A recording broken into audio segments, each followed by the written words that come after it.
know what I mean? You can put a label on a life, put a label on a lifestyle, you know? Put a label on how you wake up every morning and go to bed at night. So I was working with a guy today, and I had to share this tidbit with you, where he always was saying, I do 3 sets of 10 at like 150 on the bench press. I'm like, okay. So I'm like, let me see what you got here. And he goes out, he gets his 10, he racks it, and I'm like, what'd you stop for? He's like, what do you mean? I'm like, what'd you stop for at 10? He's like, I told you I do 3 sets of 10. I'm like, well, do 12. He's like, I can't do 12. I'm like, no, your brain has learned to do 10. That's the problem.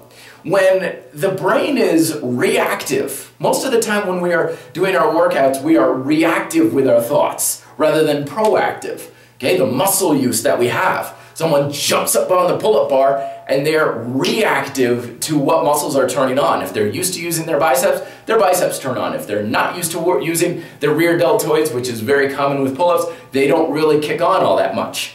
Proactive is a different thing. Tell the muscles to work as hard as possible in those certain areas. They're only going to turn on if you consciously do it. But the same thing can be happening with your repetition range.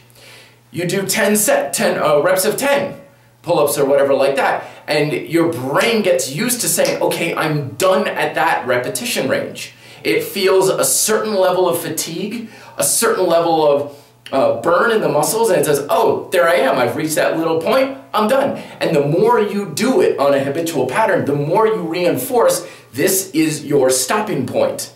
And yes, it feels intense. Yes, it feels incredibly hard, but I give my clients all these little mind benders all the time where I'll be like, okay, you usually do 10, I want 20 out of you. They're like, what? I'm like, 20, go. Do they get 20? No, but they usually get 13 or 14. I'm like, see, you've got more in you. You always have more in you. And if you don't, then you get maybe half a rep. You always have to remember that this progression stuff is really, really small steps sometimes.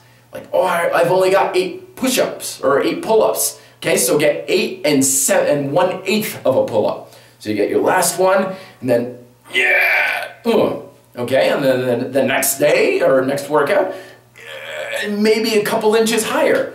Progression, really small little steps is oftentimes the answer, especially when you've been training your brain for the past few months that you can only do 10 pull-ups or whatever. Thoughts down below. Till then, be fit, live free.